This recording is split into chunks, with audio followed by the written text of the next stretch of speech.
چلیں آج ایک ایسے تصور پر بات کرتے ہیں جو صرف ایک مذہبی عقیدہ نہیں بلکہ ایک ایسا انقلابی خاکہ ہے جو پورے کے پورے معاشرے کو جڑ سے بدل دینے کی صلاحیت رکھتا ہے۔ آئیے دیکھتے ہیں کیسے۔ ذرا ایک لمحے کے لیے سوچئے، دنیا کا سب سے طاقتور، سب سے زیادہ اثر انداز ہونے والا نظریہ کیا ہو سکتا ہے؟ یہ ایک ایسا سوال ہے جو ہمیں واقعی بہت گہرائی میں سوچنے پر مجبور کرتا ہے۔ ہمارے ماخذ کے مطابق اس سوال کا جواب حیران کن طور پر صرف ایک لفظ میں دیا گیا ہے: توحید۔ لیکن ایک منٹ، بات اتنی سیدھی نہیں ہے۔ یہ صرف خداؤں کی تعداد گننے یا ماننے کا معاملہ نہیں ہے۔ اس کا اصل تعلق، اس کا جوہر دراصل آزادی کی نوعیت سے ہے۔ یہ تصور ہماری عام فہم سے کہیں زیادہ گہرا اور وسیع ہے۔ تو جیسا کہ ہم نے کہا، یہ محض ایک عقیدہ نہیں ہے، بلکہ اسے ایک مکمل ضابطۂ حیات کے طور پہ پیش کیا گیا ہے۔ ایک ایسا سسٹم جو ہماری زندگی کے ہر پہلو کو اپنی لپیٹ میں لے لیتا ہے۔ مطلب آپ ذرا سوچیں تو، یہ کوئی عام نظریہ نہیں، یہ ایک مکمل جامع نظام ہے۔ سیاست اور حکومت سے لے کر ہمارے سماجی تعلقات تک، معاشی اصولوں سے لے کر ہماری ذاتی اور اجتماعی ذمہ داریوں تک، یہ ہر چیز کے لیے ایک فریم ورک، ایک ڈھانچہ فراہم کرتا ہے۔ یعنی یہ زندگی کے کسی بھی شعبے کو الگ تھلگ نہیں دیکھتا۔ اچھا، یہ تو ہو گئی نظریاتی بات۔ اب آتے ہیں اصل چیز پر کہ عملی طور پر یہ تصور ایک معاشرے کی ساخت کو کیسے بدلتا ہے۔ توحید کے عملی تقاضے آخر ہیں کیا؟ پہلا اور شاید سب سے بنیادی اصول سیاست سے متعلق ہے: خدائی حاکمیت۔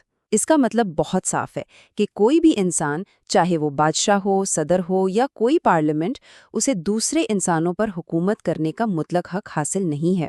قانون سازی کا حتمی اختیار صرف ایک بالا تر الہامی اصول کو حاصل ہے، اور کوئی بھی حکمران اس سے اوپر نہیں۔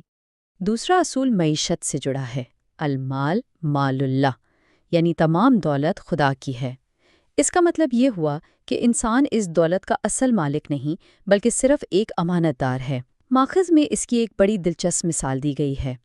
سوچیں کہ آپ کے پاس کسی دوست کی رقم امانت کے طور پر رکھی ہے، تو آپ خود اس کے مالک نہیں بن جاتے، بلکہ آپ اس کے مالک کے حکم کا انتظار کرتے ہیں کہ اسے کہاں خرچ کرنا ہے۔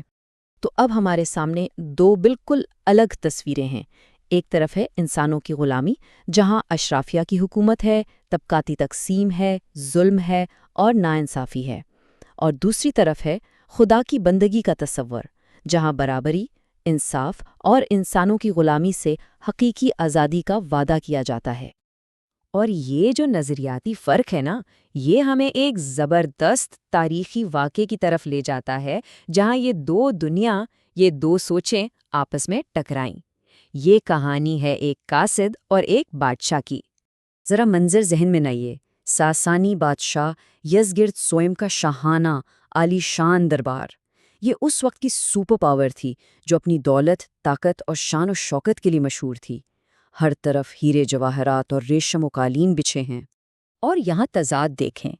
ایک طرف ہے بادشاہ، جس کے بارے میں ماخذ بتاتا ہے کہ وہ میدان جنگ سے بھاگتے ہوئے بھی اپنے ساتھ 1000 گانے والی کنیزیں لے کر گیا تھا، دنیاوی عیش و عشرت کا مکمل نمونہ۔ دوسری طرف ایک قاصد، ربیع بن عامر، جو پھٹے پرانے پیوند لگے کپڑوں میں ملبوس ہے۔ ایک طرف دنیاوی خواہشات کا قیدی اور دوسری طرف مادی چیزوں سے مکمل طور پر آزاد ایک شخص۔ اب دیکھیں کہ یہ قاصد دربار میں داخل کیسے ہوتا ہے۔ اس کا انداز ہی ایک پیغام تھا۔ وہ کسی سے مروب ہوئے بغیر، بنا رکے، اپنے گھوڑے پر سوار، قالینوں کو چیرتا ہوا سیدھا تخت کی طرف بڑھتا ہے، اور وہ اصرار کرتا ہے کہ اس کا پیغام صرف اور صرف بادشاہ کے لیے ہے، کسی وزیر یا مشیر کے لیے نہیں۔ اس کا یہ عمل اس کے غیر معمولی اعتماد اور نڈرپن کو ظاہر کرتا تھا۔ اور پھر وہ لمحہ آتا ہے جب تاریخ بدلنے والی تھی۔ بادشاہ نے پوچھا کہ تم لوگ یہاں کیا کرنے آئے ہو؟ اس قاصد کا جواب صرف 3 جملوں پر مشتمل تھا، لیکن وہ 3 جملے ایسے تھے جنہوں نے ایک پوری سلطنت کی بنیادوں کو ہلا کر رکھ دیا۔ پہلا جملہ: ہم اس لیے آئے ہیں تاکہ انسانوں کو بندوں کی غلامی سے نکال کر اللہ کی بندگی میں داخل کریں۔ یہ صرف ایک مذہبی بیان نہیں تھا، یہ ایک سیاسی، سماجی اور نفسیاتی انقلاب کا کھلا اعلان تھا۔ تو یہ بندوں کی غلامی آخر ہے کیا؟ اس کو سمجھنے کے لیے ایک خوفناک مثال دی گئی ہے۔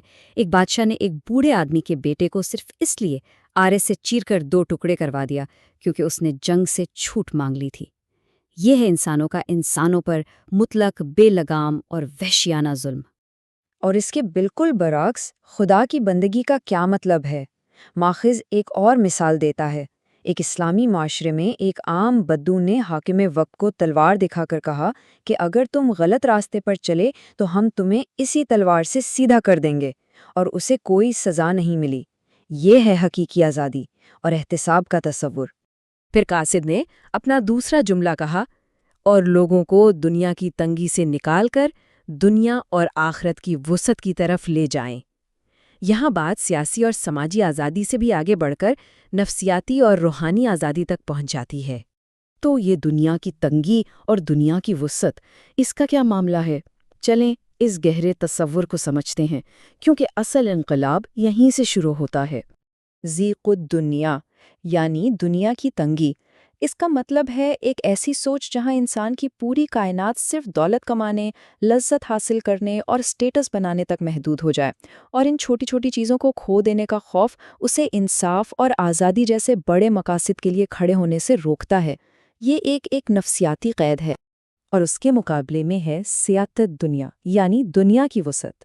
یہ سوچ بالکل الٹ ہے۔ یہاں زندگی کا ایک اعلیٰ، ایک لامحدود مقصد ہے۔ دولت، آسائش، مشکلات اور یہاں تک کہ موت بھی اس بڑے مقصد کو حاصل کرنے کا ایک ذریعہ بن جاتی ہے۔ موت ایک خاتمہ نہیں بلکہ ایک وسیع ایک بہتر وجود کا دروازہ ہے۔ اور یہی وہ فیصلہ کن نقطہ ہے جو سب کچھ بدل دیتا ہے۔ ایک ایسا شخص جس کا نظریہ اتنا وسیع ہو، وہ غلامی کی ذلت آمیز زندگی پر عزت کی موت کو ترجیح دے گا۔ یہی سوچ وہ ہمت اور قربانی کا جذبہ پیدا کرتی ہے جو کسی بھی ظلم اور جبر کے سامنے دیوار بن کر کھڑی ہو جاتی ہے۔ تو بات کہاں آ کر ٹھہری؟ بات یہ ہے کہ اس ماخذ کے مطابق توحید کوئی پابندی نہیں، بلکہ یہ ہر جھوٹے آقا سے حتمی اور مکمل آزادی کا نام ہے، چاہے وہ آقا کوئی ظالم حاکم ہو، دولت کی ہوس ہو، نفس کی خواہشات ہوں یا خود موت کا خوف ہو۔ تو آخر میں یہ سوال ہمارے لیے ہے کہ آج کے دور میں وہ کون سے نادیدہ تخت، وہ کون سے انکہے اصول اور وہ کون سے خوف ہیں جن کی غلامی ہم جانے انجانے میں کر رہے ہیں؟